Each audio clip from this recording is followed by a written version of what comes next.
ও আমার গুনাহগার গোলামেরা কই? শয়তানের ধোকায় পড়ে গুনাহ করেছো, আমি আল্লাহ ক্ষমার দরজা খুইলা ডাকতেছি, ওরে বান্দা তুই আমার দেওয়া জবান দিয়া যদি একবার আল্লাহ বলিয়া মোহাব্বতে ডাক দাও, ওরে আমি মাওলার কুদরতি অন্তরে মায়ার জোশ, আমি আল্লাহ পাক রহমতের দরজা দিয়া তোরে ডাক দিয়া নিয়া বলবো আয় আয় আয়। ওরে চোখের পানিটা যখন তুই ছেড়ে দিবি, আমি আল্লাহর মায়া কেন হবে না? 99 গুণ মায়া নিয়ে আমি তোর দিকে তাকাইয়া থাকি।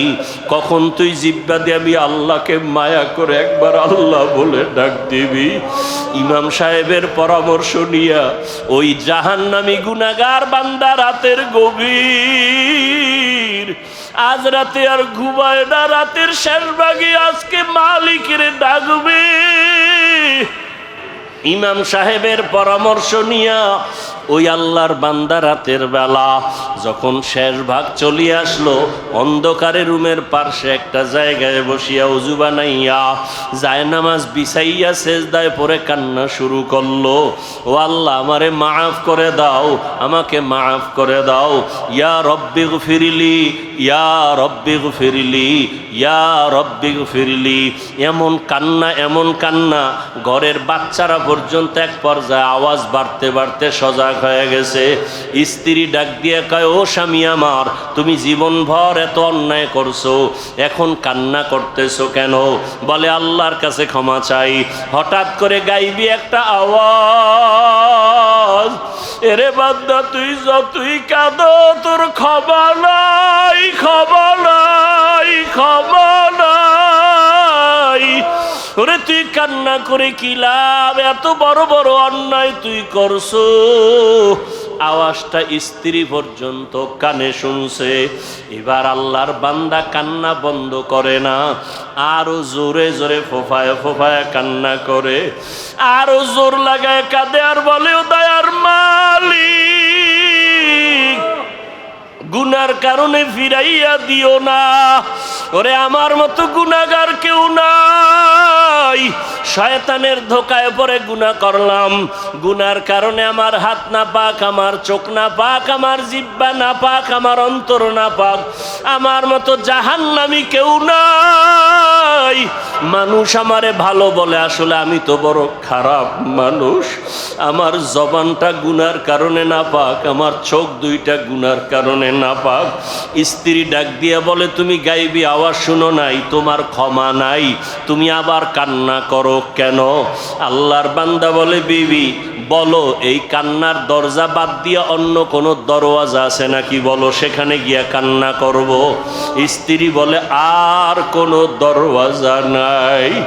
বলে, তাহলে যেহেতু একটাই দরওয়াজা, গফফার নামের দরওয়াজা, রহমান নামের দরওয়াজা, এই দরওয়াজা ছাড়া যেহেতু আর কোনো দরওয়াজা নাই, আমাকে ক্ষমা না করলেও আমি কান্না বন্ধ করব না, আমি কান্না করেই যাব।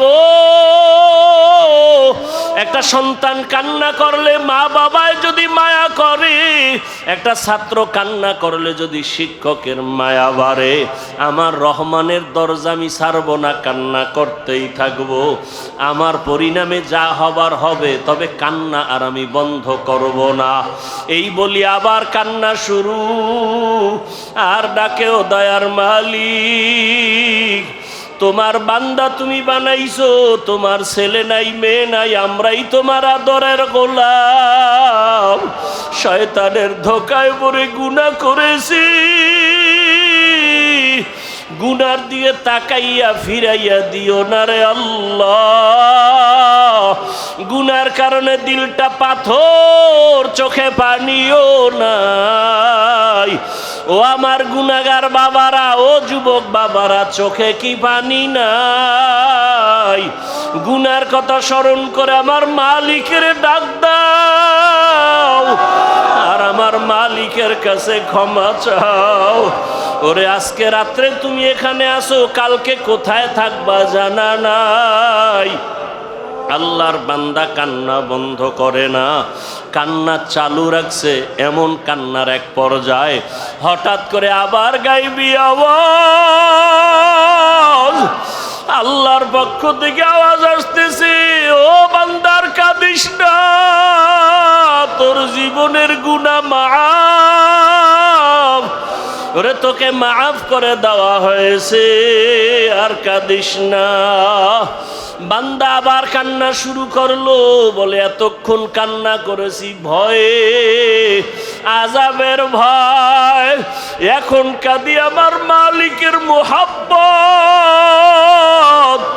যত কান্না করব তত মালিকের মায়া বেড়ে যাবে, আমার মাওলা আমার দিকে মায়ার নজরে তাকাইবেন। এই জন্য আমি বেশি বেশি কান্না করতেছি। আলা মিন মুস্তাগফিরিন ফাগফির আলাহ, আলা মিন মুস্তারজিকিন ফারজুকা। ও গুনাহগারেরা, গভীর রাত, এখন সব অন্ধকার, অন্ধকারে কেউ কাউকে দেখে না, উঠো।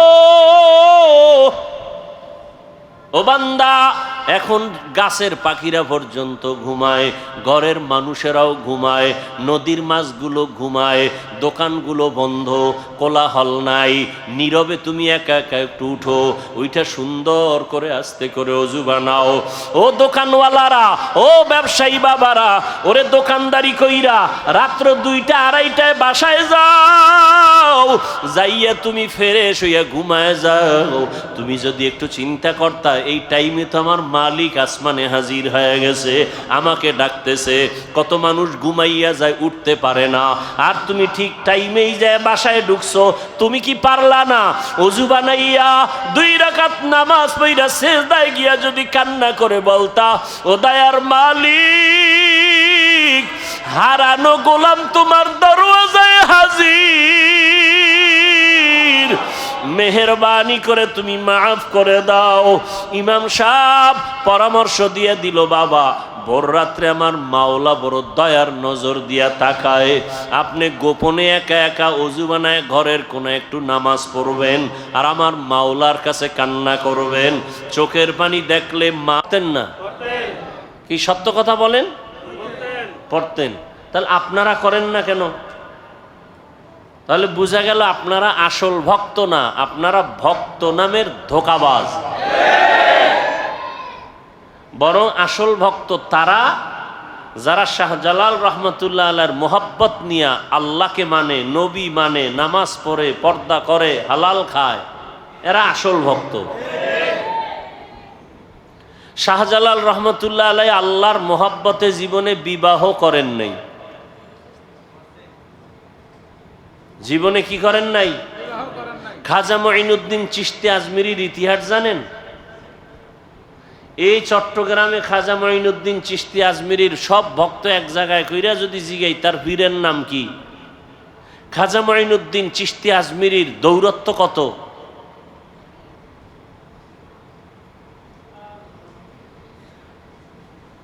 সবকিছু জানার পরেও নামাজ পড়েন না, জানেন মিথ্যা বলা হারাম, তারপরও মিথ্যা ছাড়েন না। এর একমাত্র কারণ দুনিয়ার লোভ। কিসের লোভ? এই যত বড় শাইখুল হাদিস, পীর সাহেব, টুপিওয়ালা, আলেম ওলামা, দুনিয়ার লাইনে দেখেন উল্টা পাল্টা চলাফেরা, কথাবার্তা, শুধু দুনিয়ার লোভ। দুনিয়ার লোভ 3 প্রকার। কয় প্রকার? সম্মানের চেয়ারের লোভ, সম্পদের লোভ, যৌবনের লোভ। এই 3 লোভে পইরা, 3 লোভের কোনো একটায় গ্রেফতার হইয়া সমস্ত মানুষ দুনিয়ার পেছনে দৌড়ায়, আল্লাহকে ভুলে গেছে, আখেরাত ভুলে গেছে, রসুল ভুলে গেছে। কয় লোভে পড়িয়া? 3 লোভ। আমি যদি আল্লাহকে মানি, নবী মানি, তো সম্মানের চেয়ার পাবো না। এই চেয়ার পাওয়ার লোভে অনেকে আল্লাহকে মাঝে মাঝে মানে, মাঝে মাঝে মানে না। নবীজির তরিকা মাঝে মাঝে মানে, মাঝে মাঝে ছেড়ে দেয়। কেন? চেয়ার ঠিক রাখার জন্য। আর একটা লোভ হলো টাকা পাওয়ার লোভ। যদি আমি রসুলের আদর্শ মতোই পরিপূর্ণ চলি, তাহলে আমার হাদিয়া, আমার টাকা পয়সা অর্জন হবে না। এই টাকার পাওয়ার আশায় করে অনেকে রসুলের আদর্শ মাঝে মাঝে মনের চাহিদা অনুযায়ী মানে, মাঝে মাঝে ছেড়ে দেয়। আর একটা হলো যৌবনের লোভ। এই ক্ষমতার লোভে পড়িয়া বহু আল্লাহর বান্দারা আল্লাহর থেকে দূরে, টাকার লোভে পড়িয়া বহু আল্লাহর বান্দা বান্দি আল্লাহর রাস্তা থেকে দূরে, যৌবনের লোভে পড়িয়া বহু আল্লাহর বান্দা বান্দি দুনিয়ার পেছনে পাগলের মতো দৌড়ায়। এজন্য সব জায়গায় কথাটা বলি, বাংলাদেশে একটা জেলার নাম আছে গোপালগঞ্জ, আসেনি? ওই জেলার মধ্যে একটা থানার নাম আছে টুঙ্গিপাড়া, শুনছেননি? ওই টুঙ্গিপাড়ার মধ্যে দুনিয়াদারেরা জানে এক নেতা আছে, আমরা উলামায়ে কেরাম আখেরাতওয়ালারা জানি আখেরাতের এক বাদশা আছে ওখানে, ওলিয়ে কামেল মুর্শিদে মোকাম্মেল, জবরদস্ত আলেম, যেমন তেমন আলেম না, আলেম কুল শিরোমণি, হাজারো লাখো আলেমের ওস্তাদ এবং দুনিয়ার লাইনে বড় একজন রাজনীতিবিদ নেতা, পাওয়ারফুল, ওলিয়ে কামেল মুর্শিদে মোকাম্মেল হযরতুল আল্লাম শামসুল হক ফরিদপুরি রহমতুল্লাহ আলাইহি।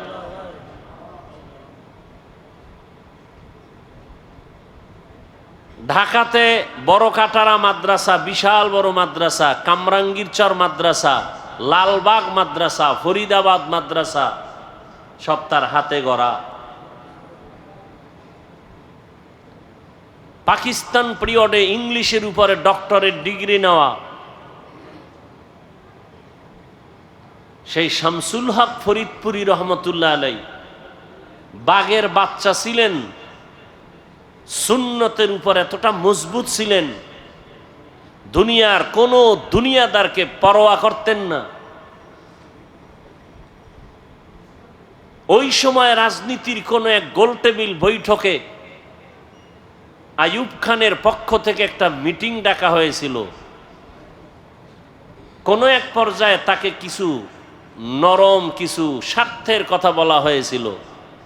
শামসুল হক ফরিদপুরি তখন বলেছিলেন যে আইয়ুব খানের গোলামেরা টাকা দিয়া গরু কিনা যায়, শামসুল হক রে কিনা যায় না।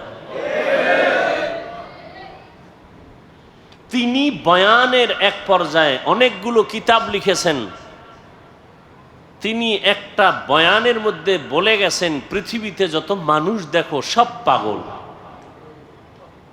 সবাই কি?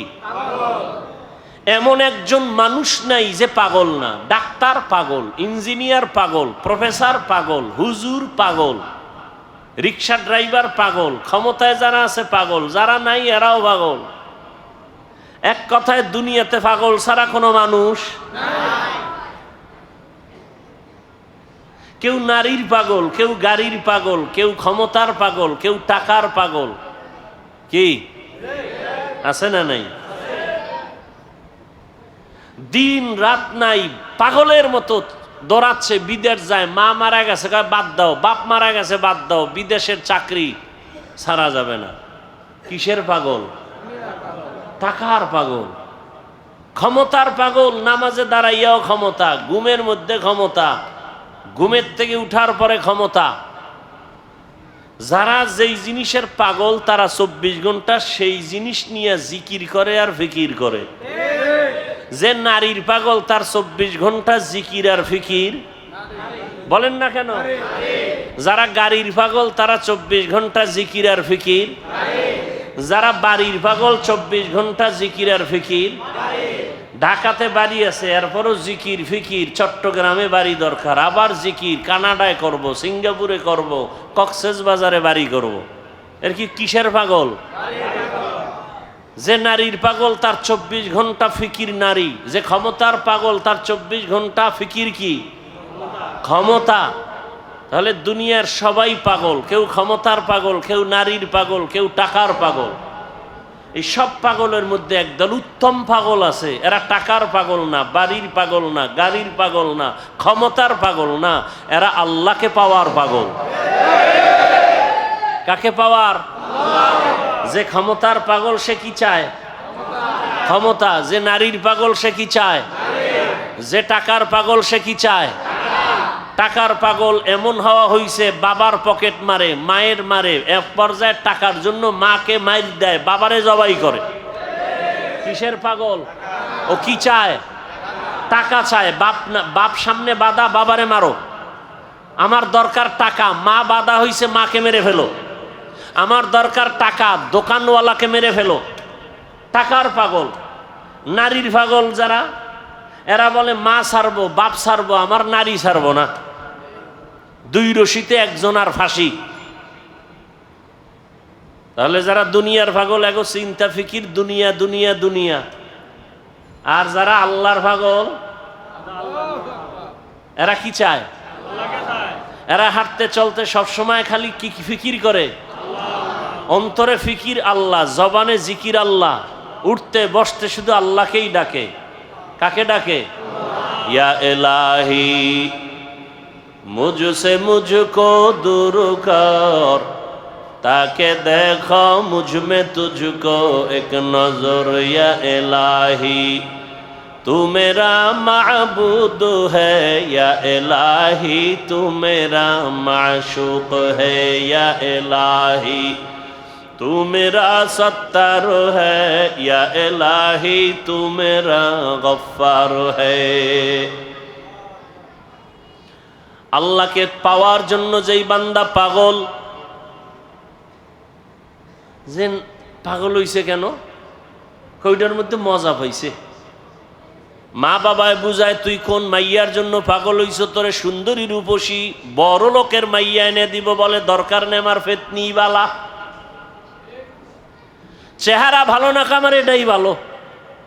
মা বাবায় যত বুঝায়, সন্তান এই বুঝ মানতে চায় না। বলে আমি যেই মেয়েটার পিছনে পাগল হয়ে গেছি, ওরে আমার দরকার, তোমারে দরকার নাই, বাবারে দরকার নাই, টাকা লাগবে না, ভিক্ষা করে খাবো, আমার চোখের দেখার পাগল নারীটারে আমার লাগবে। তোমরা যতই বলো কালো, তা আমার কাছে এটাই কি ভালো। এখন যত বুঝায় সে বুঝতে চায় না। সবাই বলে সে এখন মেয়ের জন্য পাগল হয়ে গেছে, ওর মাথা ঠিক নাই, ও এখন পাগল ভেসে চলতেছে, এখন ওরে সবাই ছেড়ে দাও, ওর পাগলামি নিয়ে ও আছে, ও ওখানে মজা পাইছে, ওই মজা ছাড়বে না। টাকার পেছনে যারা ঘুরে দৌড়ায়, হাজারবার বুঝানোর পরেও বলে হারাম খাবি না, এরপরও হারামের ভিতরে মজা। কুকুরের যতই বুঝাও পায়খানা খাওয়া ভালো না, তোর জন্য ফ্যান আছে, ভাতের মার আছে, তোর জন্য খানা আছে আলাদা, বাথরুমে গিয়া পায়খানা খাইও না। কুকুরের যত বুঝাবে কয় না, আমার ওটাই মজা বেশি। কথা ঠিক নি? এরে নবীর উম্মত যারা আমার আল্লাহ পাকের আশিক, ওরা গবেষণা করতে করতে, ফিকির করতে করতে চিন্তা করলো, আমার মা আমার বাবা আমার আসল কেউ না, একমাত্র আমার আসল কে? রিজিকের মালিক আমার আল্লাহ, হায়াতের মালিক আমার আল্লাহ, ইজ্জতের মালিক আমার আল্লাহ, আমাকে সুস্থ রাখার মালিক কে? আল্লাহ, সম্মান দেওয়ার মালিক আল্লাহ, ইজ্জত নেওয়ারও মালিক কে? চেয়ারে বসাইয়া দেয় কে? এই চেয়ার থেকে নামায়া দেয় কে? সব কিছুর মূলে আমার আল্লাহ। আমি যদি ঘুমায় যাই, ঘুম থেকে যদি না উঠি, আমার আল্লাহ যদি না উঠতে পারবো না। আমাকে ঘুম পাড়ায় দেন কে? আল্লাহ। ঘুম থেকে উঠার সুযোগ কে দেন? আল্লাহ। আল্লাহ যদি কয় না তোর এই শেষ ঘুম, আমার মা বাবায় জীবনে ঘুম থেকে সজাগ করতে আর পারবে না। এই চিন্তা করতে করতে করতে করতে অন্তরের মধ্যে একটা মজার ঘেরান আসতে থাকে। আসলে আমার মা আপন না, বাবা আপন না, ভাই আপন না, টাকা আপন না, মাল আমার আপন না, একমাত্র আমার ইহকাল পরকালে আমার ভালোর জন্য সর্বক্ষেত্রে আমার একমাত্র আপন কে? এই বুঝটা যখন এসে যায়, তখন দুনিয়ার সবাই যদি বলে নামাজ ছাড়িয়া দে, দাড়ি কেটে ফেল, ওই বান্দা বলে চাকরি ছাড়বো, তারপরও দাড়ি কাটবো না। या इलाही मुझसे मुझको दूर कर, ताके देखो मुझ में तुझको एक नजर, या इलाही तू मेरा माबूद है, या इलाही तू मेरा माशूक है। আবু জাহাল নবীরে দেখছে না? 13টা বছর যেই রহমতের নবীকে এক নজর দেখলে জাহান্নামের আগুনটা হারাম হয়ে যায়। কেমন মায়ার নবী আমার, যেই রহমতের নবীকে দেখা মাত্র পেটের ক্ষুধা থাকে না। কেমন মায়ার নবী আমার, যেই রহমতের নবী যেখানে কদম রাখেন ওখান থেকে মিশকের ঘেরান। যেই রহমতের নবী আমার, শরীর মোবারক থেকে মিশকের ঘেরান, নবীজির ঘাম থেকে মিশকের ঘেরান। কেমন মায়ার নবী আমার, যেই নবীকে এক নজর দেখার জন্য গর্তের পিপিলিকা পাগল, নবীকে এক নজর দেখার জন্য নদীর সমুদ্রের মাছ বড় আফসুস করে, রহমতের নবীকে এক নজর দেখার জন্য জঙ্গলের প্রাণীরা পাগল হয়ে আছে। ওই নবীকে একটা নজর দেখবে জাহান্নামের আগুন হারাম হয়ে যাবে। কিন্তু কপাল বড় খারাপ, 13 বছর পর্যন্ত ওই নবীকে পাশে বসে দেখলো, বয়ান শুনলো, এরপরও একবারও কালেমা নসিব হলো না, কালেমা পড়লো না। কে? আবু জাহাল। কারণটা কি? ওর কপাল বড় খারাপ, ও এখন পর্যন্ত দুনিয়ার লোককে কন্ট্রোল করতে পারে নাই। আর অপর দিকে 27 বছরের যুবক তরবারি নিয়ে দৌড়ায় আমার নবীকে জবাই করার জন্য। রহমতের নবীকে জবাই করতে গিয়া একটা নজর চেহারা দেখা তরবারি ফালাইয়া ডাক দিয়া বলে, রহমতের নবী দয়া করে কালেমা রশি আমার গলায় লাগায় দেয়। 13 বছর নবীরে দেখিয়াও কালেমা পড়ে না, বরং বিরোধিতা। আর 27 বছরের যুবক নবীজিকে মারতে গিয়া, জবাই করতে গিয়া কালেমার মালা গলায় পড়ছে। কে? কে? এর নাম হেদায়াত, এর নাম কফাল। এরে আল্লাহর বান্দারা, দুনিয়াতে কে পাঠাইছেন আমাদের? আমরা জোর করে আসতে পারছি? হ্যাঁ, আমরা জোর করে কেউ আসতে পারি নাই। দয়া করে আল্লাহ আমাদের পাঠাইছেন। আল্লাহ যদি না পাঠাইতেন আসার কোনো সুযোগ ছিল না। আল্লাহ দয়া করে পাঠাইছেন। কেন? বলে আমার ইবাদত করার জন্য। তোমার কাজ একটা, শুধু আমার ইবাদত। তবে ইবাদতটা দুনিয়ার মধ্যে থাকিয়া করবা, জঙ্গলে গিয়া না। সংসারও করবা, ব্যবসা করবা, চাকরি করবা, এর মাঝে দিয়া জবান দিয়া আমার আল্লাহরে ডাকবা। নামাজের সময় নামাজও পড়বা, মা বাবার হকও আদায় করবা, স্ত্রীর হকও আদায় করবা, সন্তানের হকও আদায় করবা, প্রতিবেশীর হক আদায় করবা, ভাইয়ের হক আদায় করবা, বোনের হক আদায় করবা, তোমার বাবার হক আদায় করবা, মুরব্বির হক আদায় করবা। এর মধ্য দিয়া তুমি আমার হকও আদায় করবা। সব ঠিক রাইখা যখন তুমি আমি আল্লাহকে আল্লাহ বলে ডাক দিবা, তোমার ওজনটা অনেক বেড়ে যাবে। আমি আল্লাহ দুনিয়ায় পাঠাইলাম, দুনিয়ার কাজের মাঝখান দিয়া আল্লাহর ইবাদত করবা, এই কাজের জন্য আমি পাঠাইলাম। দুনিয়া ছাড়া এ ইবাদত আর আলাদা জায়গায় করা যাবে না। দুনিয়াতেই দিলাম আমি ইবাদত করার জন্য। এখন ইবাদতটা করা মাত্র তুমি চলে আসো। তোমার থাকার জায়গা দুনিয়া না, তোমার ঘুমানোর জায়গা দুনিয়া না, আরামের জায়গা দুনিয়া না। আমি আল্লাহ তোমার চির শান্তির জন্য আরামের ঘর বানায় রাখছি, জান্নাত। বেহেশত আযাকে আযারে নবাশত, কাছে রাবা কাছে কারে নবাশত। আল্লাহ সতর্ক বাণী দিয়া বললেন, ইয়া আইয়ুহাল্লাযীনা আমানুত্তাকুল্লাহ ও মুমিন, আমি আল্লাহকে ভয় কর। ওয়াল তানজুর নাফসুম মা কদ্দামাত লিগাদিন ওয়াত্তাকুল্লাহ। সামনে তোমার একটা জীবন আছে, ওই জীবন তোমার আসল জীবন। দুনিয়ার জীবনের তোমার কোনো মূল্য নাই, 1 ঘন্টার গ্যারান্টি নাই, 1 সেকেন্ডের কোনো ভরসা নাই। ওরে আল্লাহর বান্দা, তোমার আসল জীবন হলো চক্ষু বন্ধ হওয়ার পরের জীবন। ওই জীবনটা তোমার আসল জীবন, ওই জীবন তোমার অনন্তকালের জন্য। সম্বল সঞ্চয় করছো কিনা ভালো করে নজর নাও। ওয়াত্তাকুল্লাহ, আমি আল্লাহকে ভয় করো। বারবার আল্লাহ ভয় করার কথা কেন বলেন? আল্লাহকে ভয় না করলে মানুষ অন্যায় থেকে দূরে থাকবে না। সন্তান মা বাবারে যদি ভয় না করে, ওই সন্তান মা বাবার সামনে অন্যায় থেকে ফিরবে না। ছাত্র যদি শিক্ষকের ভয় না করে, ওই ছাত্র অন্যায় থেকে ফিরবে না। বিচারকরে যদি আসামি ভয় না করে, ওই আসামি কখনো বিচারকের সামনে অন্যায় করার থেকে ফিরবে না। যেই মানুষ আমার আল্লাহকে ভয় করবে না, ওই মানুষ অন্যায় করা ছাড়বে না, বারবার অন্যায় করবে। আর যেই সন্তান মা বাবাকে ভয় করবে, ওই সন্তানটা গোপনে গোপনে 2-1টা অন্যায় করলেও মা বাবা আসলে অন্যায় থেকে ফিরে যাবে, আর গুনাহ করবে না।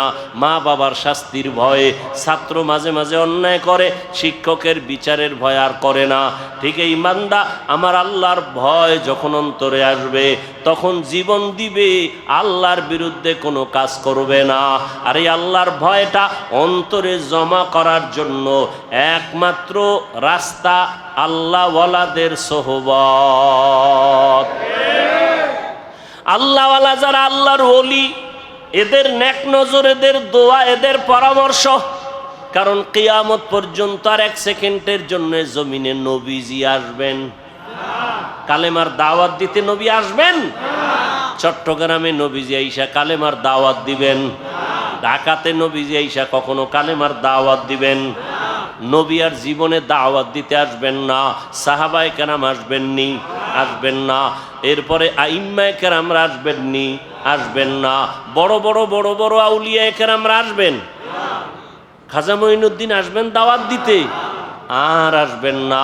কিয়ামত পর্যন্ত একমাত্র জান্নাতের পথ পাওয়ার ঠিকানা উলামায়ে আহলে হকের সোহবত।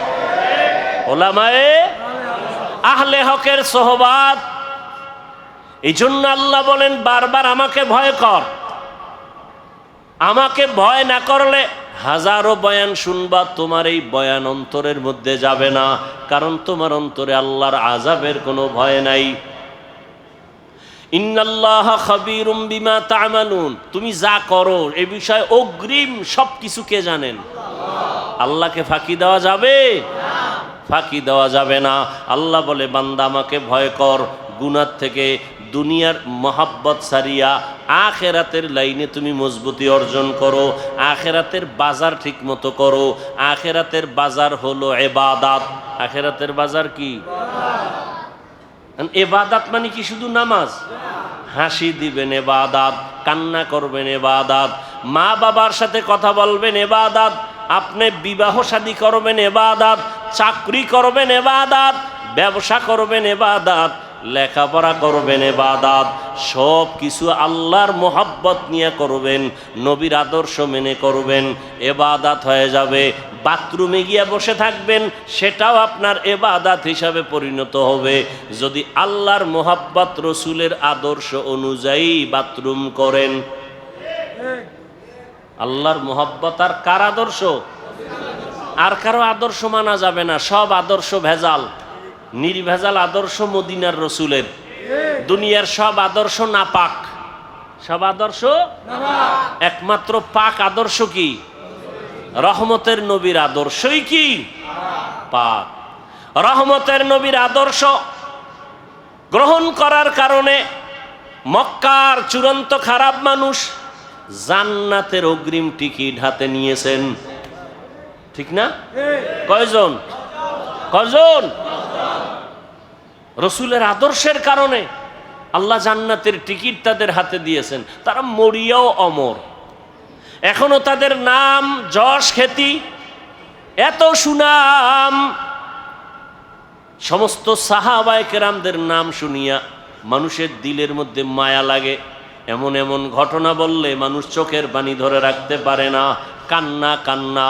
তাদের এত সুন্দর আমল, এত সুন্দর এলেম, এত সুন্দর নামাজ, এত সুন্দর তেলাওয়াত, এত সুন্দর তাকওয়া, এত সুন্দর ইখলাস, এরপরেও জান্নাতের টিকিটও হাতে রেডি, এরপরেও কান্না কান্না কান্না, সারাদিন সারা রাত শুধু কান্না। মালিকের দরবারে কেমনে দাঁড়াবো? হ্যাঁ, অন্ধকার কবরে কেমনে একা থাকবো? তাদের সম্মান কমছে? কমে নেই। আচ্ছা, আমাদের বর্তমান হালাত, সারা দুনিয়ার অবস্থা বড় খারাপ। এই খারাপের ভিতরে যাদের কাছে রসুলের আদর্শ আছে, এদের অবস্থা অনেক সম্মানের, অনেক শান্তির। এদের মতো শান্তিতে সম্মানে আর কেউ নাই। একজন আল্লাহর বান্দা টুপি পরে না, জামা পরে না, পাগড়ি পরে না, দাড়িটা রেখে দিছে। এই ভাই, তুমি পাগড়ি পরো না, দাড়িটার উপরে মজবুত কেনা, দাড়ি ছাড়বো না। পাগড়ি মাঝে মাঝে পরলাম না, পরলাম নাই, দাড়ি ছাড়বো না। কেন? আমি চিন্তা ভাবনা করে দেখলাম, মরার পরে আমার সাথে রসুলের একটা আদর্শ যাবে, সেটা দাড়ি। মরার পরে কোন আদর্শটার সাথে যাবে? দাড়ি। জাহিরি ভাবে দেখা যাবে দাড়ি।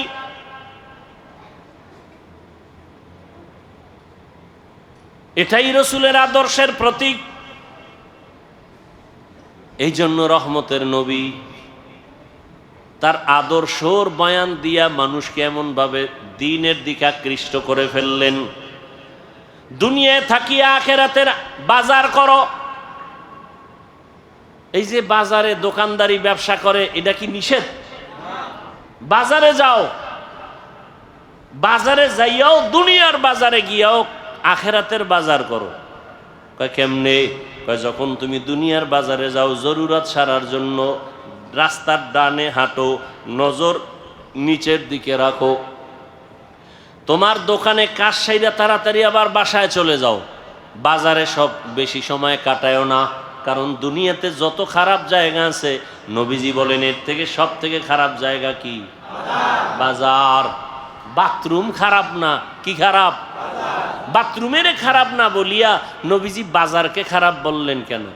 বাথরুমে ওই গুনাহ হয় না, বাজারের মধ্যে যেই পরিমাণ গুনাহ হয়।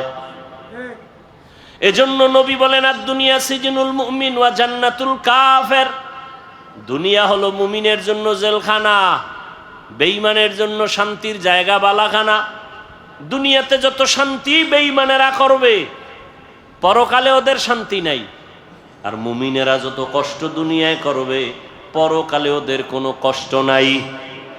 তাহলে দুনিয়া মুমিনের জন্য জেলখানা, মানে কি? অশান্তি। অতএব শান্তির দোয়া করার কোনো কায়দা নাই। তবে যদি আখিরাতের লাইনে চলে, আল্লাহ দুনিয়াতেও তাকে বোনাস শান্তি দিবেন। বোনাস কি দিবেন?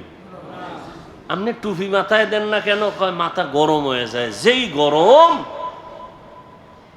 আর আমারে যদি আপনি লাখ টাকা দিয়ে বলেন টুপি পরা যাবে না, আপনার গরম আছে, আমার গরম নাই। কি আসলে আল্লাহর প্রতি মহব্বতের পার্সেন্ট আপনার কম। একজন আল্লাহর বান্দা বলে, আমি ফরজ আমল তো করবই, নফল আমি ছাড়ব না। আর একজনে বলে নফল লাগে না। নফল। আর একজনে কে ফরজ পর্ব তো পর্বই, নফলও ছাড়ব না। আর একজন মুমিন, সে আশিকে রাসূল, বলে আমার নফল লাগে না। মোহাব্বতের পার্সেন্ট যেমন, ইবাদতের সীমানাও তেমন। মোহাব্বতের পার্সেন্ট, আপনার টুপি মাথায় দিতে গরম, আর একজনে মাথায় টুপি, এর উপরে আবার পাগড়ি। এর গরম কই? এর গরম যা কিছু আছে, এর অন্তরে আসল গরম ঢুকায় রাখছে। দুনিয়ার গরম কিছুই না। যদি আমি টুপি পাগড়ি ছাড়া চলি, হাসরের ময়দানের গরম তারও কঠিন। হাসরের ময়দানের গরম আরো কঠিন। এই গরম তো কোনো গরমই না। দিনের বেলা সূর্য, রাতের বেলা নাই। এরপরেও কেন এত গরম? সূর্য তো দিনে আসিল, রাত্রে আছে নাই, এরপরও কেন এত গরম? আর এই সূর্যটা বিজ্ঞানীরা বলে 9,30,00,000 মাইল উপরে। এই সূর্যের একটা মুখ নিচে দেওয়া, বাকি সব উপরে। আবার এই মুখটার তাপ ফেরেশতারা পানি দেয় ঠান্ডার জন্য, আবার ওই তাপটা ডাইরেক্ট জমিনে আসে না, সূর্যের নিচে একটা গ্যাসের পাতলা আবরণ আছে, ওইটা আটকাইয়া রাখে সূর্যের আলোটারে। এরপরে আস্তে করে বাকি তাপটা জমিনে ছাড়ে। জমিনে আসার পরে ওই তাপটাও বান্দার কষ্ট হবে। আল্লাহ তাআলা পোশাকের আয়োজন করে দিলেন, মাথার পোশাক চুল, শরীরের পোশাক লাগাও, সূর্যের পোশাক আলোটা আইসা তোমার যেন ডাইরেক্ট হিট করতে না পারে। জঙ্গলের প্রাণীর পোশাক হইল পশম, শরীরের উপরে পশম, এরপরে চামড়া আল্লাহ দিয়া রাখছেন। আবার এই পোশাকের মধ্যে রহমতের নবী সবুজটাও ব্যবহার করেছেন, কালো রং ব্যবহার করেছেন, সাদাটা বেশি ব্যবহার করেছেন। কেন? ১৫০০ বছর পরে বিজ্ঞানীরা গবেষণা করে বের করলো রহমতের নবী সবুজ কালারটাও ব্যবহার করেছেন, কালোটাও ব্যবহার করেছেন, সাদাটা বেশি ব্যবহার করলেন কেন? বিজ্ঞানীরা এটা গবেষণা করে বের করলো সাদা কালারটা শীতের মধ্যেও শরীরের সাথে অ্যাডজাস্ট হয় এবং গরমের মধ্যেও অ্যাডজাস্ট হয়, অন্য কালার হয় না। প্রচন্ড ঠান্ডা সাদা কালার কন্ট্রোল করে শরীরের সাথে ম্যাচিং করে দেয়, প্রচন্ড গরম সাদা কাপড় সাদা কালারে কনভার্ট করে শরীরের সাথে অ্যাডজাস্ট করে দেয়, শরীরের উপরে বেশি কোনো যেন আঘাত না করে। আরব দেশে যান, সৌদি আরবে আমি গেলাম, আরে আমরা পাতলা জামা পরি, আর এরা মোটা মোটা সাদা জামা পরে, অনেক মোটা কাপড়ের জামা। গবেষণা তো ঠিকই, সাদা কাপড়ে প্রচন্ড গরমকে এই সাদা কালারটায় কন্ট্রোল করে ফেলে। ভাইরা আমার, সারা দুনিয়ার মানুষকে আল্লাহ পাঠাইছেন দুনিয়ার জায়গায় ইবাদত করার জন্য। তোমার কাজ ইবাদত। এবার তুমি খাবা কি সেই বিষয়ে চিন্তা কার? আল্লাহ কয় কি খাবি ওই চিন্তা পরে করো কেন, তোরে পাঠাবার আগেই তো এটা কমপ্লিট করে রাখছে, তুই এই চিন্তা করো কেন? এটা যদি করতি নাই না আগেই তো করে দিস। তুই দুনিয়াতে বাঁচবি কত ঘন্টা, কত লোকমা খানা তোর মুখে যাবে সব বরাদ্দ, কত ডোক পানি তুই পান করবি সব লেখা, কত ঘন্টা তুমি ঘুমাইবা তাও সিলেক্ট করে রাখছেন আমার আল্লাহ, সব তোমার রিজার্ভে আছে। তুমি একবেলা খাও নাই, ওটা তোমার জন্য রিজার্ভে নাই, তোমার একবেলা খানা হবে না, সব আল্লাহ রেডি করে দুনিয়ায় পাঠাইছেন। দুনিয়ার তোমার আলোর দরকার, আগে সূর্য বানাইছেন, তোমার চলার জায়গা দরকার, জমিন বানাইছেন, পানির দরকার, সমুদ্রের পানি, ওদিকে বৃষ্টির পানি, সব ব্যবস্থা করে দিয়ে আল্লাহ বলেন তোমার একটাই কাজ আমার ইবাদত। দুনিয়ার সব মানুষ 24 ঘন্টা ইবাদত করে। 24 ঘন্টা কি করে? আল্লাহ সূর্য ডারে চাঁদকে ক্যালেন্ডার বানায় দিছেন, 24 ঘন্টা দুনিয়ার মানুষ নামাজে আছে। আমরা এখন পড়ি নামাজ, এর 5 মিনিট, এর আধা ঘন্টা পরে আর এক দেশে নামাজ শুরু, এর 1 ঘন্টা পরে আর এক জায়গায় নামাজ শুরু, আবার 3 ঘন্টা পরে সৌদি আরবে শুরু। হ্যাঁ, এইভাবে টোটাল দুনিয়াটাকে আল্লাহ পাক ক্যালেন্ডারের সাথে সূর্য চাঁদের সাথে মিলাই দিয়েছেন।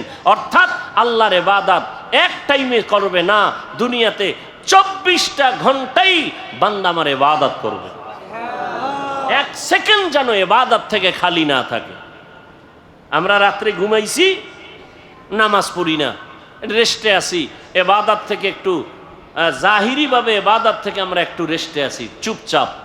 আল্লাহ কয় দুনিয়ার অন্য জায়গায় তো তোমার মতো বান্দা বান্দিরা ইবাদত করতেছে, সেখানে সূর্য আছে, রাত না।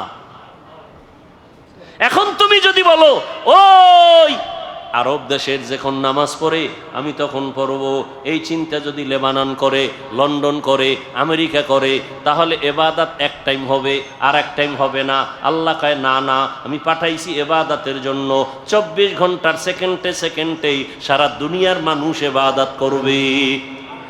এজন্য রাত আমি ঘুরায় ঘুরায় দিছি, দিন আমি ঘুরায় ঘুরায় রাখছি, সূর্যটা ঘুরে ঘুরে আলো দেয়, ঘুরে ঘুরে আলো দেয়।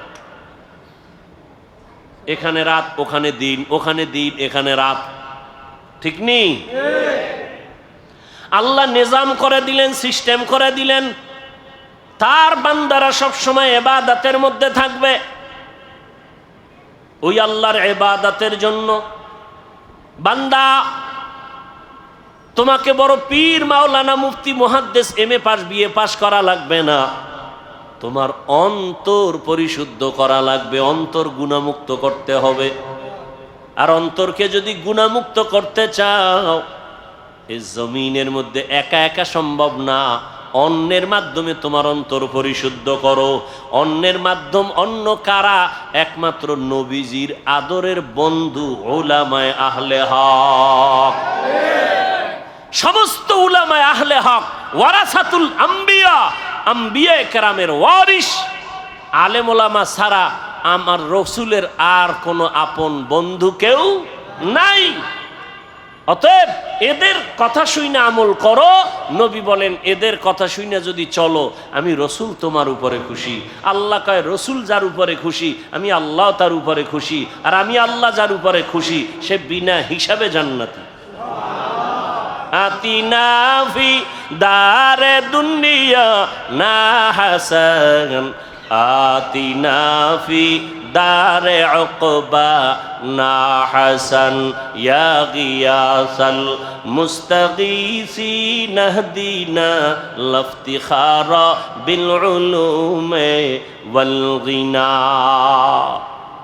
আল্লাহর ইবাদতের জন্য নিজেকে আত্মসমর্পণ করে দাও। আমি যে যত কাজ করব সব আমার আল্লাহর রাজি খুশি অনুযায়ী হতে হবে। ইন্না সালাতি ওয়া নুসুকি ওয়া মাহইয়ায়া ওয়া মামাতি লিল্লাহি রাব্বিল আলামিন। ইব্রাহিম নবী দোয়া করলেন, আমার নামাজ, আমার কোরবানি, আমার বেঁচে থাকা, আমার মরে যাওয়া কার জন্য? আল্লাহর জন্য আমি বেঁচে আছি। আল্লাহর জন্য বেঁচে আছি মানে যতক্ষণ বেঁচে আছি আমি আল্লাহর হুকুম অনুযায়ী চলবো। আমার ব্যবসা বাণিজ্য সব কিছু আমার আল্লাহর জন্য। আমার নামাজ, আমার রোজা, আমার তেলাওয়াত, আমার জিকির, আমার সব ব্যবসা বাণিজ্য কার জন্য? আল্লাহর জন্য। যারা ব্যবসা করবে, ওই ব্যবসায়ী বান্দা কোনোদিন কাস্টমারের সাথে মিথ্যা কথা বলবে না। আল্লাহর জন্য যারা ব্যবসা করবে, কোনোদিন কাস্টমারকে মাপে কম দিবে না। 2 নাম্বার মালের 1 নাম্বার বলবে না। কোনোদিন কোনো আল্লাহর বান্দা বান্দির সাথে ধোঁকাবাজি করবে না। আর এমন ব্যবসায়ীকে রসুল বলেছেন, আমি রসুলের সাথে তুমি জান্নাতে থাকবা। তাহলে আল্লাহ পাক বুঝাইলেন, দুনিয়ার মধ্যে থাকিয়া আখেরাতের বাজার করো। আখেরাতের বাজার যদি করতে চাও, দুনিয়ার রং তামাশায় তোমাকে গ্রাস করে ফেলতে পারে, তবে আমার ভয় অন্তরে জমা রাখো। আমার ভয়টা যদি অন্তরে জমা রাখো, দুনিয়ায় তোমাকে আকৃষ্ট করতে পারবে না। তবে একা একা পারবা না। যাদের মধ্যে আল্লাহর ভয় আছে তাদের সাথে সম্পর্ক লাগায় দাও। আল্লাহর ওলি জমিনে আছে যারা নামাজ ছাড়া 1 সেকেন্ড সময় কাটায় না। নামাজের সময় নামাজ, বাকি টাইম জিকির, তেলাওয়াত। এই মানুষগুলোর চেহারার দিকে যতক্ষণ তাকাইবা, তোমার অন্তরে শুধু আল্লাহর কথাই মনে পড়বে, দুনিয়ার কোনো চিন্তা তোমার অন্তরে থাকবে না। এমন আল্লাহওয়ালাদের নজর লাগাও, তোমার অন্তরটা ধোলাই হয়ে যাবে। আল্লাহওয়ালাদের নজর যখন তোমার ভেতরে আসবে, আল্লাহওয়ালাদের দোয়াও চলতে থাকবে।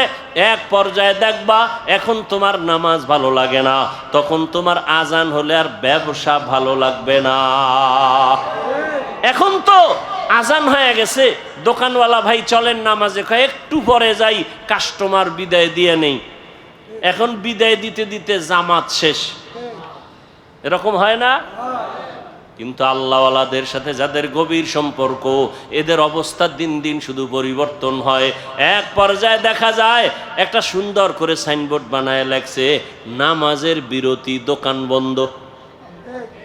এক সময় কাস্টমারের ঝামেলায় জামাতে যায় না, আর এখন আলাদা সাইনবোর্ড বানাইছে, নামাজের বিরতি, দোকান বন্ধ। এটা আল্লাহওয়ালাদের সোহবতের মাধ্যমে সম্ভব, একা একা সম্ভব না। এজন্য আল্লাহওয়ালাদের সোহবত। আল্লাহওয়ালা কারা? বাংলাদেশে তো আল্লাহওয়ালাদের অভাব নাই, তবে সহজ কথা, যার কথা শুনলে, যার কাছে বসলে গুনাহ সারা সহজ হয়, নেক আমল করা সহজ হয়, এমন আল্লাহওয়ালা আসল আল্লাহওয়ালা। যেই আল্লাহওয়ালাদের নেক নজর লাগলে অন্তরের মধ্যে আমলের আগ্রহ বাড়ে, গুনার আকর্ষণ কমে যায়। এখনো আমাদের মধ্যে আজকে হিসাব করেন, খোঁজ নেন, মাথা খাটান, সারা দুনিয়ার মধ্যে মুসলমান বেশি এবং খনিজ সম্পদ মুসলমানের হাতে। মাস্তানি করে বেঈমানেরা, বাহাদুরি করে বেঈমানেরা। কি আমাদের, আচ্ছা বাদ দেন বাহিরের কথা একটু পরে, আমার দেশের হিসাব নেন তো। আমার দেশে তুলনামূলক মাদ্রাসা কম না বেশি? আলেম ওলামা, তাবলিগ, পীর মাশায়েখ, ওলিয়া উলিয়া, মাদ্রাসা বেশি, আলেম ওলামা বেশি, তাবলিগ বেশি, পীর মুরিদি বেশি, সব বেশি, মুসলমানের সংখ্যা বেশি। তাহলে আজকে তো বাংলাদেশের যে পরিস্থিতি, মানুষ তো সবাই আলেমদের দিকে দৌড়াইতো, যে না আলেম ছাড়া আমরা আর কারো কথা মানব না। অনেক কথা শুনছি অনেকের, অন্ধের মতো, এতে শান্তি আসে নাই। এখন ওলামায়ে কেরামদের পথ ছাড়া, মত ছাড়া, তাদের থেকেই রসুলের আদর্শ নিয়ে আমরা চলবো। মানুষ তো এইভাবে একটা আওয়াজ দেওয়া উচিত ছিল। কি বরং সে আগের মতোই আলেমের বিরোধিতা চলছে। অনেক জায়গায় শুনতেছি স্টেজ থেকে আলেমের মাইক টাইনে নিতেছে, বয়ান বন্ধ করে দিতেছে, ইমামকে মসজিদ থেকে বের করে দিতেছে। এই ঘটনা ইদানিং কালে শুনতেছেন না, শুনেন না? কারণ কি? এখানেও আপনাদের দুর্বলতা তো আছেই, আমাদের উলামায়ে কেরামদের একতাবদ্ধতার দুর্বলতাটা আরো বেশি সমস্যা। আর আলেমরা যে এক হবে, এই এক হইতে দেয় না আমাদের এই দেশের আলেমদের ভক্তবৃন্দ যারা অন্ধ, এরা। না আমি বয়ান করে গেছি, এখন এই এলাকায় বয়ানের পরে চলে গেছি, এই এলাকায় আরো বহুত মুসলমান আছে যারা আমার লাইনে না, মুসলমান, নামাজ পড়ে, রোজা রাখে, কিন্তু আমার লাইনের একটু ভিন্ন তরিকায় তারা চলে। তাদের লাইনের হুজুর আসার পরে এরে শুনাইছে, হুজুর হাফিজুর রহমান সাহেব তো এই কথা বলে গেছে, এইটা একটু কঠিনভাবে আপনি আজকে সাইজ করতে হবে। হুজুরে তো আর আমারে টেলিফোন কইরা জিগায় না আপনি এটি কইছেননি, বা আমি কিভাবে বলছি, কোন নিয়তে বলছি, এটা তার হুজুরকে তারা বুঝাইতে পারে না, সে আবার আমার বিরুদ্ধে বলে গেল। এইভাবে দ্বন্দ্ব লাগায় রাখছে এই আলেম ওলামা হুজুরদের অন্ধ ভক্ত, যেটি এই মূর্খ ধর্মান্ধ, এদের কারণে।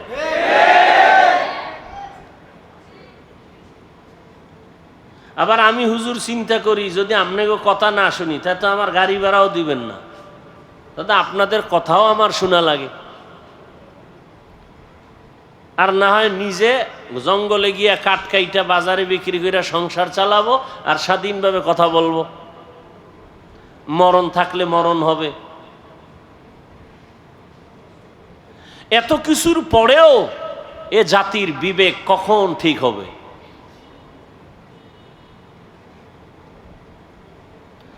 আল্লাহ সব ভাইকে হেদায়াত দান করেন। আমাদের মাঝে এই সব কিছুর মূল কারণটা কি? এখানে যারা আপনারা আসছেন, প্রচন্ড গরম, ওদিকে বৃষ্টি, সব মিলায়া, এরপর আপনারা আগ্রহ করে আসছেন, সবাই মুসলমান, দ্বীনের মোহাব্বতেই আসছেন, কথা ঠিক না?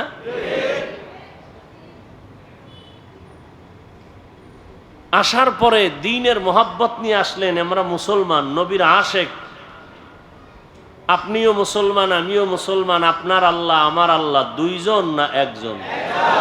আপনাদের নবী আমার নবী এক না আলাদা? আপনাদের কোরআন আমার কোরআন, আপনাদের কাবা আমার কাবা, আপনাদের কালেমা আমার কালেমা, আপনাদের ধর্ম আমার ধর্ম। আপনি আমি দুনিয়াতে আসছি, সিস্টেম, বিদায়বেলা কাফনের সংখ্যা হবে, পুরুষের 3 কাফন, মহিলাদের 5 কাফন, কালার হবে আলাদা। কালার হবে কি কি কালার? আমাকে হুজুরদের কালারটা একটু আলাদা হবে, তাবলিগওয়ালাদের কাফনের কালার একটু আলাদা, চরমনেওয়ালাদের কালার আলাদা, মাইজবান্ডারওয়ালাদের কালার আলাদা, সব এক। কি কালার? এখন কালার নিয়েও কিলাকিলি চলে এই জমিনে, চলে না? চলে না? বুঝেন এবার আমাকে ইমান কত তাজা। কালার নিয়েও দ্বন্দ্ব, দূরত্ব। কবরের সাইজ না চট্টগ্রামের কবর 1 বিঘাতে একটু বড় হয়? কবরে রাখার পরে প্রশ্ন কয়টা? সবার বেলায় প্রশ্ন একই সিস্টেম না আলাদা আলাদা? একই প্রশ্ন। রবের পরিচয় দাও, ধর্মের পরিচয় দাও, রহমতের নবীর। তুমি কোন দল করো, তুমি কোন পীরের মুরিদ, তুমি কয় টাকার মালিক, তুমি কত নাম্বার শিক্ষিত, এগুলি প্রশ্ন করা হবে? তাহলে আপনার আমার আল্লাহ এক, নবী এক, কোরআন এক, কাবা এক, ধর্ম এক, কালেমা এক, মরণকালের কাফন এক, কালার এক, কবরের সাইজ এক, প্রশ্ন এক। কি আবার কি? সব এক। তাহলে আমাদের মাঝখানে এত দূরত্ব কেন? আর আপনাদেরকে আমার বয়ান শুনাইতে হবে কেন? বয়ান তো করবো যারা আল্লাহ চিনে না, নবী চিনে না, কোরআন বুঝে না, হাদিস বুঝে না, কিয়ামত বুঝে না, এদেরকে বয়ান শুনাবো। আপনারা তো, আমি যে আল্লাহ মানি আপনারাও সে আল্লাহ মানেন, আমি যে নবী মানি আপনারাও সে নবী মানেন, তাহলে আপনাদেরকে বয়ান করব কেন? অথচ আপনাদেরকে বয়ান করব শুধু তাই না, করতে করতে জীবন শেষ। আমি একা হাজার হাজার হাজার আলেম ওলামা, সবার বয়ানের এক আওয়াজ, আল্লাহর গোলাম হও, রসুলের আদর্শের মালা গলায় লাগাও। না তাবলিগওয়ালারা বলে যে তোমরা নামাজ ছেড়ে দাও। তা আপনারা এখনো নামাজ পড়েন না কেন? রোজা রাখেন না কেন? দাড়ি রাখেন না কেন? টুপি পরেন না কেন? মরার পরে করবেন? হ্যাঁ, বড় কঠিন হালাত। আল্লাহ আমাদের সহি বুঝ দান করেন।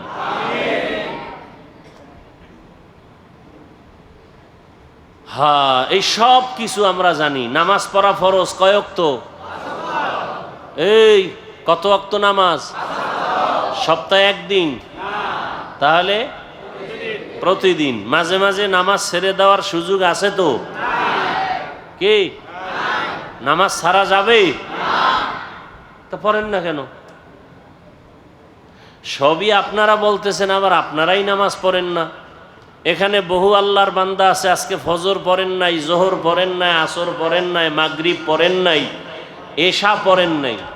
ফজর পড়বেন কিনা তারও কোনো নিশ্চয়তা নাই। অথচ দাবি করেন আশেকে রসুল, দাবি করেন খাজা মঈনুদ্দিন চিশতি আজমিরির ভক্ত, শাহ আমানতের ভক্ত, শাহ মখদুমের ভক্ত, শাহ জালাল রহমতুল্লাহ আলাইহের ভক্ত, বাইজিদ বুস্তামির ভক্ত। যারা এই সমস্ত আল্লাহওয়ালাদের ভক্ত দাবি করে নামাজ পড়ে না, বাইজিদ বুস্তামি, খাজা মঈনুদ্দিন চিশতি, শাহ মখদুম, শাহ আমানত, শাহ জালাল, শাহ পরান, এরা বোধহয় নামাজ পড়তেন না। কি জানেননি?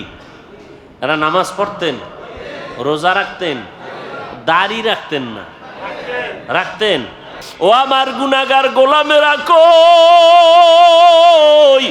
শয়তানের ধোকায় পড়ে গুনাহ করেছো, আমি আল্লাহ ক্ষমার দরজা খুইলা ডাকতেছি। আলা মিন মুস্তাগফিরিন ফাগফির আলাহ, আলা মিন মুস্তারজিকিন ফারজুকা।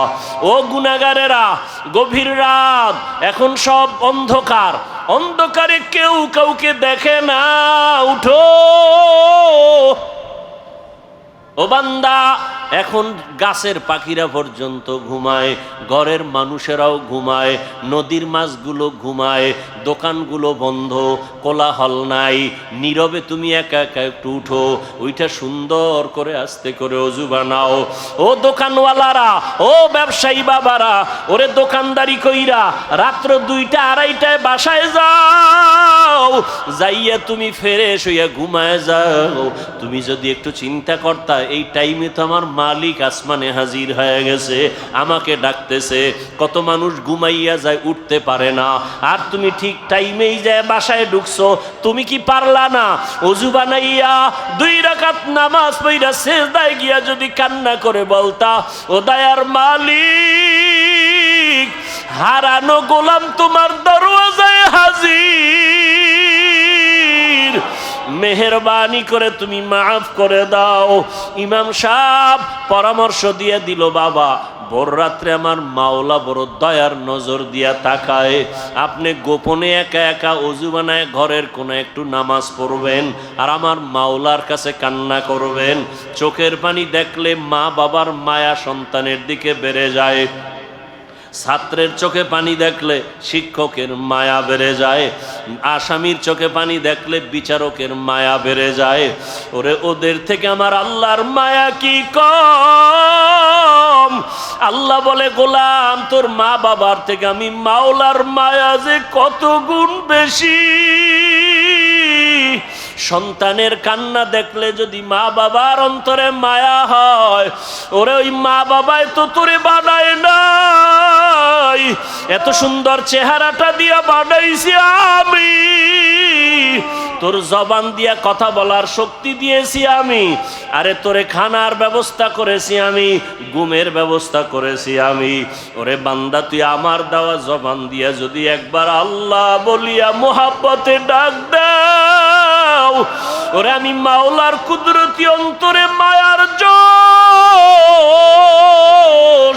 আমি আল্লাহ পাক রহমতের দরজা দিয়া তোরে ডাক দিয়া নিয়ে বলবো, আয় আয় আয়। ওরে চোখের পানিটা যখন তুই ছেড়ে দিবি, আমি আল্লাহর মায়া কেন হবে না? 99 গুণ মায়া নিয়ে আমি তোর দিকে তাকাইয়া থাকি। কখন তুই জিব্বা দিয়ে আমি আল্লাহকে মায়া করে একবার আল্লাহ বলে ডাক দিবি? ইমাম সাহেবের পরামর্শ নিয়া ওই জাহান্নামী গুনাহগার বান্দা রাতের গভীর, আজ রাতে আর ঘুমায় না, রাতের শেষ ভাগে আজকে মালিকের ডাকবে। ইমাম সাহেবের পরামর্শ নিয়া ওই আল্লাহর বান্দা রাতের বেলা যখন শেষ ভাগ চলিয়ে আসলো, অন্ধকারে রুমের পার্শ্বে একটা জায়গায় বসিয়া উজু বানাইয়া জায়নামাজ বিছাইয়া সেজদায় পড়ে কান্না শুরু করলো, ও আল্লাহ আমারে মাফ করে দাও, আমাকে মাফ করে দাও, ইয়া রব্বি গফিরলি, ইয়া রব্বি গফিরলি, ইয়া রব্বি গফিরলি। এমন কান্না, এমন কান্না, ঘরের বাচ্চারা পর্যন্ত এক পর্যায়ে আওয়াজ বাড়তে বাড়তে সজাগ হয়ে গেছে। স্ত্রী ডাক দিয়ে কয়, ও স্বামী আমার, তুমি জীবনভর এত অন্যায় করছো, এখন কান্না করতেছো কেন? বলে আল্লাহর কাছে ক্ষমা চাই। হঠাৎ করে গাইবি একটা আওয়াজ, এরে বান্দা তুই যতই কাঁদো তোর ক্ষমা নাই, ক্ষমা নাই, ক্ষমা নাই। ওরে তুই কান্না করে কি লাভ? এত বড় বড় অন্যায় তুই করছো। আওয়াজটা স্ত্রী পর্যন্ত কানে শুনছে। এবার আল্লাহর বান্দা কান্না বন্ধ করে না, আরো জোরে জোরে ফোফায় ফোফায় কান্না করে, আরো জোর লাগায় কাঁদে আর বলে, ও দয়ার মালিক, গুনার কারণে ফিরাইয়া দিও না। ওরে আমার মতো গুনাহগার কেউ নাই, শয়তানের ধোকায় পড়ে গুনাহ করলাম, গুনার কারণে আমার হাত না পাক, আমার চোখ না পাক, আমার জিহ্বা না পাক, আমার অন্তর না পাক, আমার মতো জাহান্নামী কেউ নাই। নাই। মানুষ আমারে ভালো বলে, আসলে আমি তো বড় খারাপ মানুষ।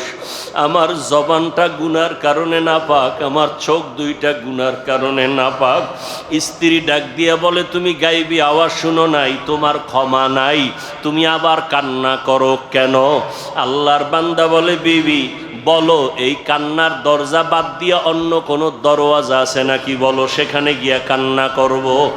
স্ত্রী বলে, আর কোনো দরওয়াজা নাই। বলে, তাহলে যেহেতু একটাই দরওয়াজা, গফফার নামের দরওয়াজা, রহমান নামের দরওয়াজা, এই দরওয়াজা ছাড়া যেহেতু আর কোনো দরওয়াজা নাই, আমাকে ক্ষমা না করলেও আমি কান্না বন্ধ করব না, আমি কান্না করেই যাব। একটা সন্তান কান্না করলে মা বাবায় যদি মায়া করে, একটা ছাত্র কান্না করলে যদি শিক্ষকের মায়া বাড়ে, আমার রহমানের দরজা আমি ছাড়ব না, কান্না করতেই থাকব। আমার পরিণামে যা হবার হবে, তবে কান্না আর আমি বন্ধ করব না। এই বলি আবার কান্না শুরু। আর ডাকেও, দয়ার মালিক, তোমার বান্দা তুমি বানাইছো, তোমার ছেলে নাই মেয়ে নাই, আমরাই তোমার আদরের গোলাম। শয়তানের ধোকায় পড়ে গুনাহ করেছি, গুনার দিকে তাকাইয়া ফিরাইয়া দিও না রে আল্লাহ। গুনার কারণে দিলটা পাথর, চোখে পানিও নাই। ও আমার গুনাহগার বাবারা, ও যুবক বাবারা, চোখে কি পানি নাই? গুনার কথা স্মরণ করে আমার মালিকের ডাক দাও, আর আমার মালিকের কাছে ক্ষমা চাও। ওরে আজকে রাত্রে তুমি এখানে আসো, কালকে কোথায় থাকবা জানা নাই। আল্লাহর বান্দা কান্না বন্ধ করে না, কান্না চালু রাখছে। এমন কান্নার এক পর্যায়ে হঠাৎ করে আবার গাইবি আওয়াজ, আল্লাহর পক্ষ থেকে আওয়াজ আসতেছে, ও বান্দার কাঁদিস না, তোর জীবনের গুনাহ মাফ, ওরে তোকে মাফ করে দেওয়া হয়েছে, আর কাঁদিস না। বান্দা আবার কান্না শুরু করলো, বলে, এতক্ষণ কান্না করেছি ভয়ে, আযাবের ভয়, এখন কাঁদি আমার মালিকের মুহাব্বত। যত কান্না করব তত মালিকের মায়া বেড়ে যাবে, আমার মাওলা আমার দিকে মায়ার নজরে তাকাইবেন। এই জন্য আমি বেশি বেশি কান্না করতেছি। ও আল্লাহর বান্দারা, দুনিয়ার রং তামাশায় পড়িয়ে তো গুনাহ কম করো নাই। মনে চাইছে দাড়ি কাটবা, কেটে ফেলেছো, কেউ বাধা দিছে মানো নাই। মনে চাইছে নামাজ পড়বা না, কেউ বুঝাইছে নামাজ পড়ো নাই। মনে চাইছে সারা রাত মোবাইলে গুনাহ করবা, কারো বাধা মানো নাই। মনে চাইছে পার্কে ঘুরবা, পার্কে দৌড়াইছো, কারো বাধা মানো নাই। আরে কয়দিন এইভাবে চলবা, আজরাইলের হাতে কি ধরা পড়বা না? ওরে ঘুমের মধ্যেও তো কত মানুষ মরিয়া যায়, পানির তো ভেতরে কত মানুষ ডুবিয়া যায়, গাড়ির নিচে পড়িয়া কত মানুষ মরিয়া যায়। ওরে কয়েকদিন আগে বিমানে আগুন লাগিয়া কত প্রাণ চলিয়া গেল। ও আল্লাহর বান্দা, ঘুমের ঘরে কত অসুস্থ হঠাৎ মানুষ, ভালো মানুষ অসুস্থ হইয়া মরিয়া যায়। এখনো কি গুনাহ ছাড়বা না? তওবা করো, অন্তরটাকে দিয়ে আমার মালিকের ডাক দাও মনে মনে, আর বলো, হে আল্লাহ, মজলিসের মধ্যে আমার মতো গুনাহগার বোধ হয় কেউ নাই। আমার গুনার খবর আমার মা জানে না, ভাই জানে না, স্ত্রী জানে না, সন্তানেরা জানে না। ও আল্লাহ, কত গুনাহ করেছি, আজকে থেকে তওবা করতেছি, আর গুনাহ করব না। দুনিয়ার সূর্যের গরম সইতে পারি না, বেতের বাড়ি সইতে পারি না, মশার কামড় সহ্য করতে পারি না। গুনাহ নিয়ে কবরে গেলে জাহান্নামের গরম কেমন করে সহ্য করব? হাসরের ময়দানের গরম কেমন করে সহ্য করব? সাপের কামড় কেমন করে সহ্য করব? ও আল্লাহ, তওবা করতেছি, আর নামাজ ছাড়বো না, আর দাড়ি কাটবো না, আর বেপরদায় চলবো না। মা বাবার দোয়া নিয়া, শিক্ষকের দোয়া নিয়া, উলামায়ে আহলে হকের পরামর্শ নিয়া নবীজির আদর্শ মেনে চলবো। আল্লাহ আমাদের খাঁটি তওবাওয়ালা জীবন দান করেন, তওবার উপরে মজবুত হইয়া চলার তৌফিক দান করেন। আমিন।